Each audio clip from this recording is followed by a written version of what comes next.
तो विश्वामित्र जी के प्रभाव से सशरीर स्वर्ग चले गए। जब देवताओं ने देखा अनाधिकारी तप के बल से स्वर्ग भेजा गया, वहाँ से ढकेल दिया और वे नीचे को सिर किए हुए गिर पड़े। परंतु शौभरी जी एक बार यमुना जल में डुबकी लगाकर तपस्या कर रहे थे, जल को स्तंभित करके।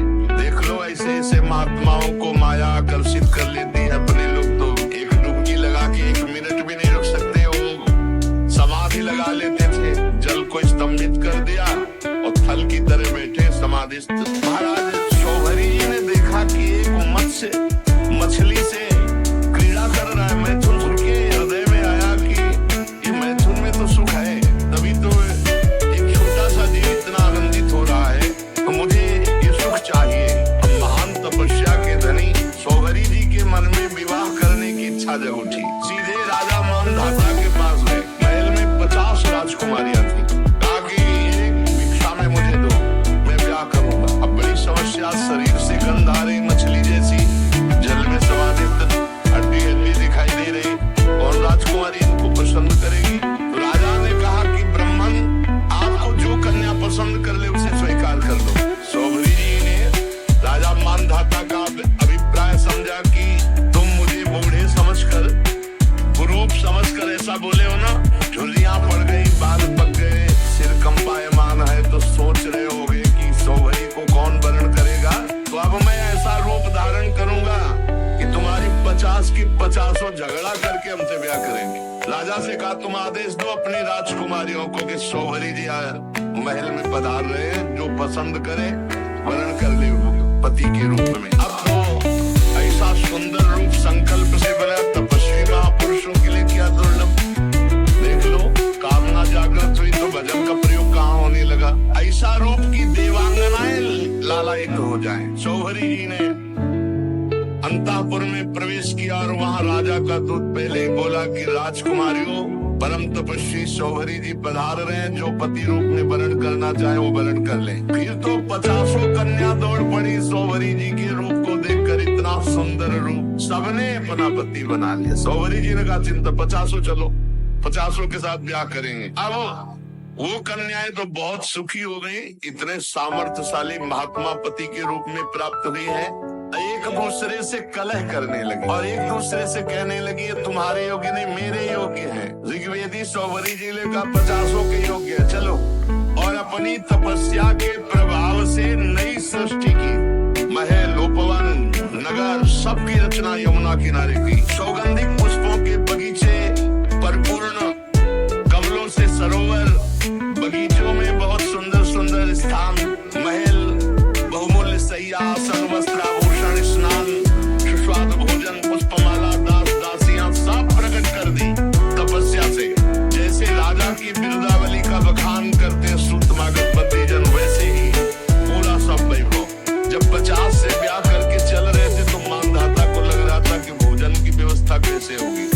तो कहा, कल यमुना किनारे आ जाना। तो शब्द दीपवती पृथ्वी के स्वामी मानधाता जी ने जब शौभरी जी के तप का प्रभाव देखा तो आश्चर्यचकित हो गए। उनके पास भी वो भोग सामग्री नहीं थी जो शौभरी जी के पास थी। तपस्या, उनका ये गर्व जाता रहा कि मैं सार्वभौम सम्राट हूँ। शौभरी जी गृहस्थी के सुख में रम गए, अपने निरोग इंद्रियों से विषयों का सेवन किया। पर विषय सेवन से कभी काम तृप्ति थोड़ी होती, जैसे घी की बूंदों से आग तो और लपट बढ़ती है, ऐसे ही उनका असंतोष बढ़ा भोगों का। 50 राजकुमारियां, वैभव, सब सुख। ऋग्वेदाचार्य शौभरी जी एक दिन यमुना जी के तट पर बैठे और विचार किया कि अरे, एक क्षण का कुसंग, मछली के एक क्षण के कुसंग से मेरी ये स्थिति हो गई कि मैंने सारी तपस्या खो दी केवल भोगों के लिए। अरे, मैं तो बड़ा तपस्वी संयमी था, ये मुझसे चूक कैसे हो गई। ये मेरा आधा पतन तो देखो। मैं दीर्घ काल से अपने ब्रह्म तेज को अक्षुण्ण रख रहा था, परंतु जल के भीतर विहार करती हुई एक मछली के संसर्ग से मेरा ब्रह्म तेज नष्ट हो गया। अतः देखो, मैं पहले एकांत में अकेले तपस्या में संलग्न था, फिर मछली का मैथुन देखा। मोबाइल में गलत दृश्य देखने वाले कैसे संभल सकते हैं? जब मछली की क्रीड़ा देखकर एक महात्मा 50 ब्याह करता है, तो तुम मनुष्य की क्रीड़ा देखोगे सर्च करके, गंदी गंदी बातें देखोगे, इधर उधर की नाटक नौटंकी देखोगे, तुम भजन करोगे? बहुत बड़ी कलयुग की कुछ आल है मोबाइल। इसलिए मैं पहले एकांत में अकेले तपस्या में संलग्न था। मछली की मैथुन क्रीड़ा देखकर 50 विवाह की, फिर संतान से 5000 हो गई। कहाँ अकेला, कहाँ 5000 के बीच में। विषयों में सत्य बुद्धि होने से माया ने मेरी बुद्धि का हरण कर लिया। अब तो लोक परलोक की इतनी कामनाएं, मैं पार नहीं पा रहा। कहाँ अकेला भगवत चिंतन कर रहे थे, कहाँ 50 पत्नी, फिर 5000 संतान, फिर उनके ब्याह भर, फिर उनके कहाँ मैं फंस गया। ऐसा ज्ञान होने पर तत्काल विरक्त हुए और संन्यास पुनः लिया और वन को चले गए। अपने पति को ही सर्वस्व मानने वाली उन पत्नियों ने एकांत वन में भगवत चिंतन करते हुए शरीर छोड़ा और शौहरी जी ने बड़ी घोर तपस्या की, शरीर को सुखा दिया और परमात्मा में लीन कर दिया।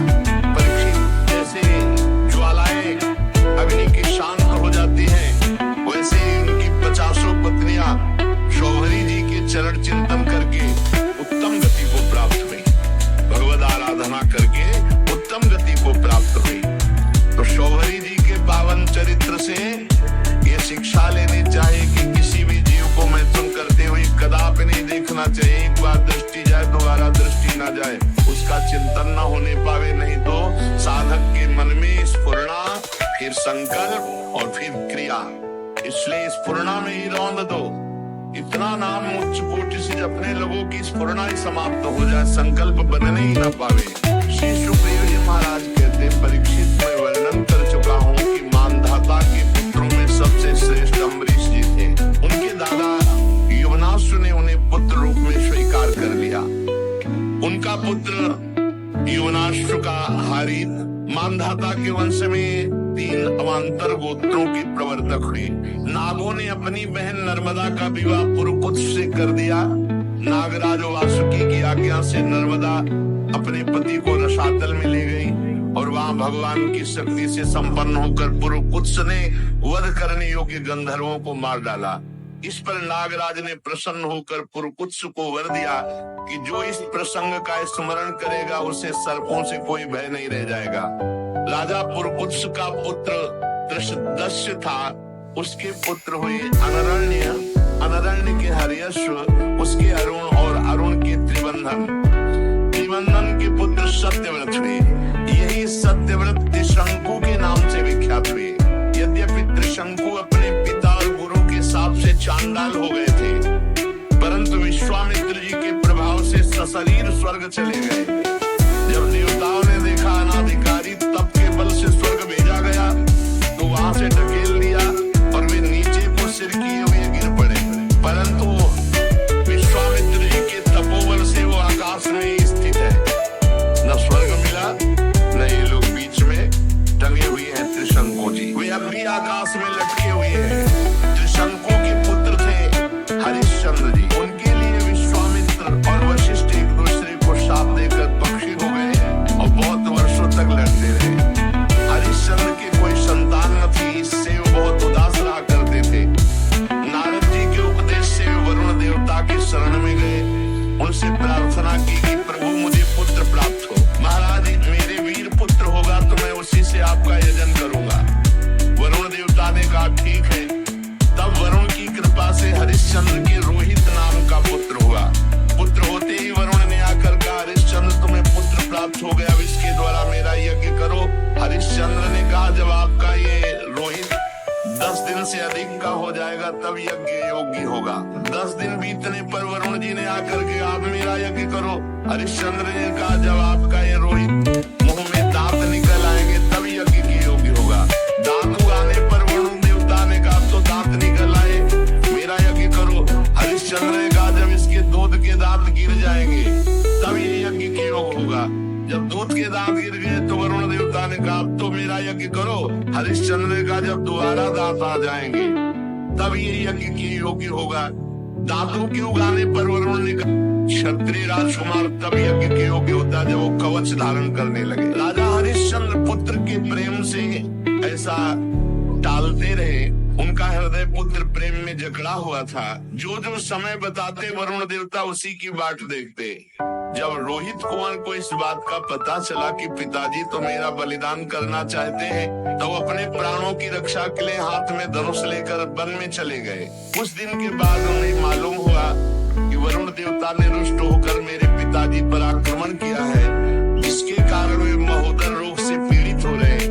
तब रोहित अपने नगर की ओर चल पड़ा, परंतु इंद्र ने आकर उसे रोक दिया। कहा, बेटा रोहित, पशु बनकर मरने की अपेक्षा है पवित्र तीर्थ और क्षेत्रों का सेवन करते हुए पृथ्वी में विचरण करना। इंद्र की बात मानकर वो 1 वर्ष तक और वन में ही रहे। इस प्रकार दूसरे, तीसरे, चौथे और 5वें वर्ष कहाँ जाने का विचार करते तो इंद्र देवता कोई न कोई रूप रख कर आते और उसे रोक देते। 6 वर्ष तक रोहित वन में ही रहे।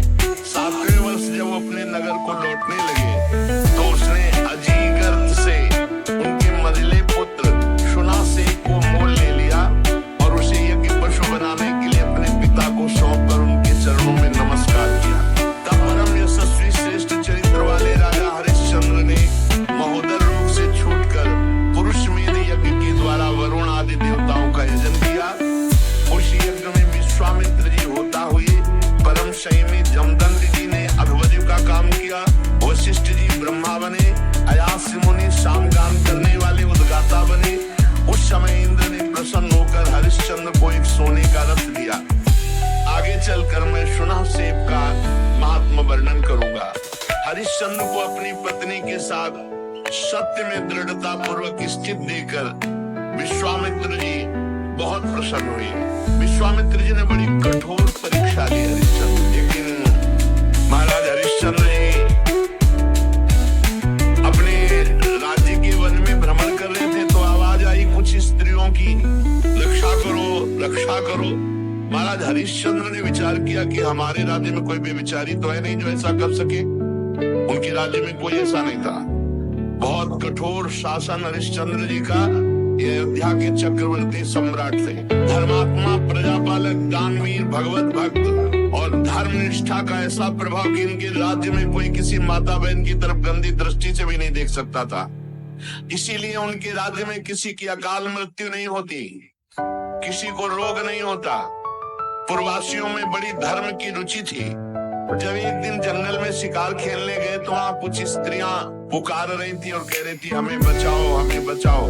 राजा ने शिकार खेलना छोड़कर उनके समीप गए और कहा, डरो मत, हमारे राज्य में ऐसा दुष्ट बुद्धि वाला तो कोई है ही नहीं जो इस अन्याय करके किसी स्त्री को ऐसे, डरो मत। तो शांत हो गई।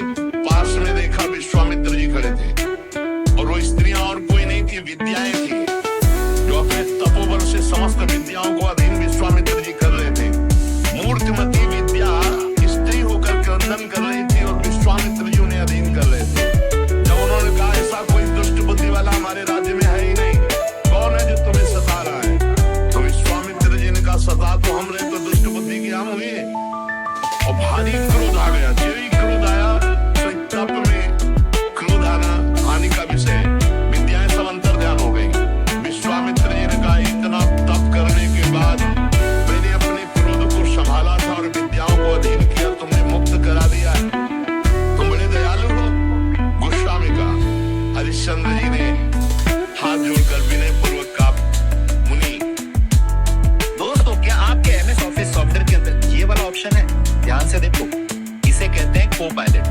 मैं गारंटी के साथ बोल रहा हूँ कि आपके पास नहीं होगा। ये आपके पास कब आएगा? 5 साल बाद। लेकिन मेरे लाखों स्टूडेंट इस हाथ जोड़कर विनय पूर्वक कहा, मुनि, मैं राज्य धर्म का पालन कर रहा हूँ। राजा का कर्तव्य है, यदि कोई अनाथ, कोई शरणागत किसी भी तरह सताया जाता है तो उसकी रक्षा करना कर्तव्य है। अच्छा, तो फिर मेरी भी रक्षा करो, मेरी इच्छा अनुसार दान करो। राजा ने कहा, आदेश कीजिए। तुमने कहा, इस समय तुम्हारे पास क्या है? घोड़ा, खजाने की चाबी, दो, दान ले लिया। और कहा, दक्षिणा में हमें प्रचुर स्वर्ण चाहिए। कहा, दिया। ठीक, चलो दक्षिणा दो। तो उनका खजाने तो पहुंचे, बोले मिथ्यावादी।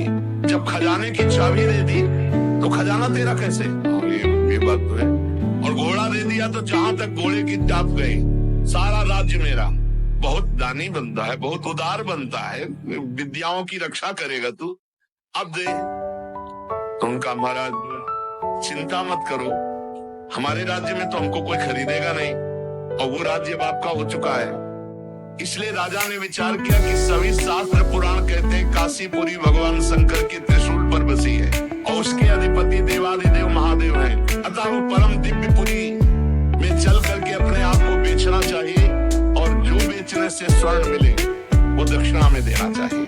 जो अभी चक्रवर्ती सम्राट थे, विश्वामित्र जी ने नंगे पैर निकाला राज्य से, और जाओ बिको और दक्षिणा दो।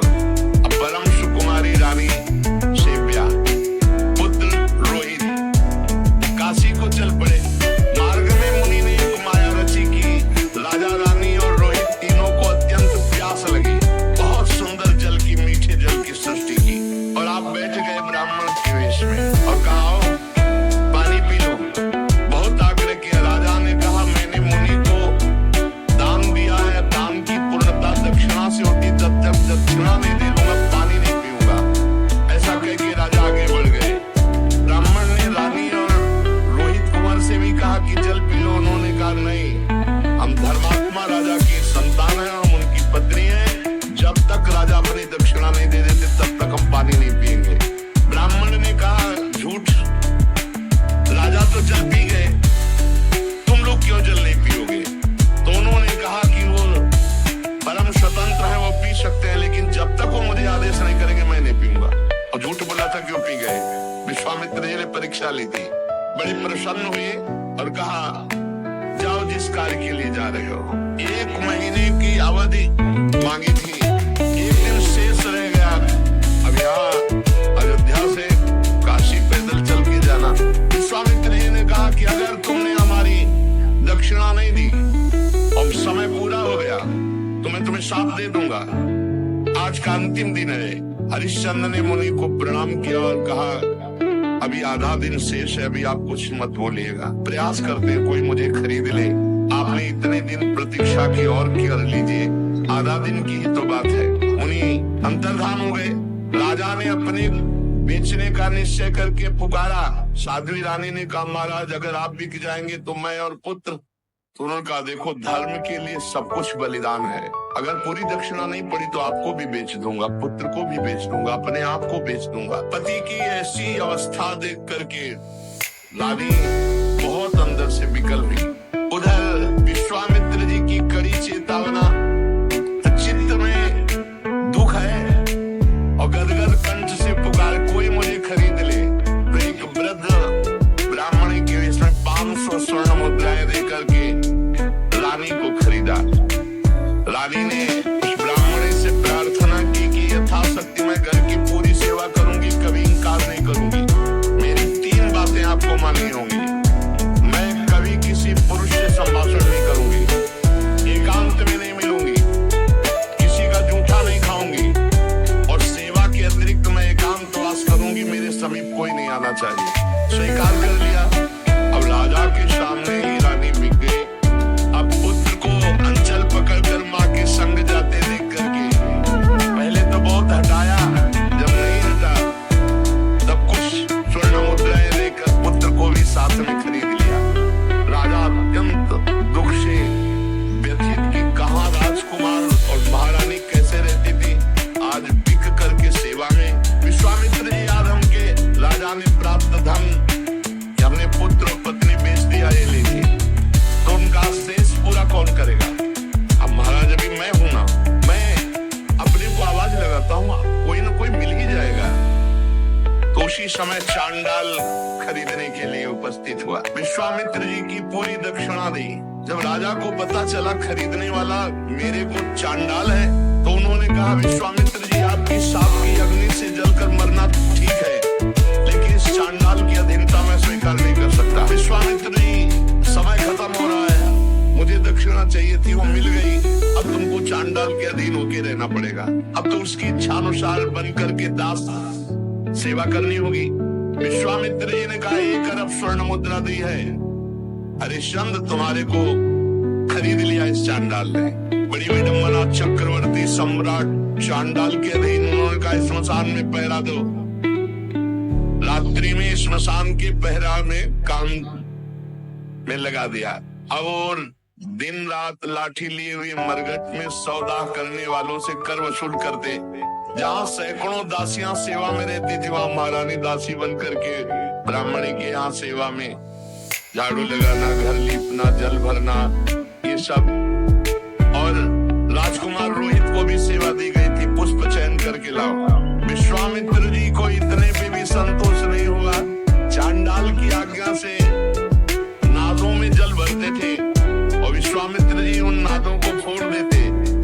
जब जल बह जाता तो चांडाल आकर वो तिरस्कार करता हरिश्चंद्र का। हाथ जोड़े सर झुकाए खड़े रहते हरिश्चंद्र। एक दिन पुष्प चयन करने के लिए संध्या के समय राजकुमार रोहित गया तो वहां सर्प ने डस लिया। तत्काल प्राणांत हो गया बालक का। अब महारानी जिस पुत्र का मुख देखकर जीवित थी, वो पुत्र विधाता ने छीन लिया। दुख पे अपार दुख। रात्रि का घोर अंधकार, आकाश में मेघ आच्छन्न है। अकेली पुत्र के शव को लोग लेकर रोती हुई जा रहे हैं। वहां कोई साथ नहीं, कोई ब्राह्मणी साथ नहीं था।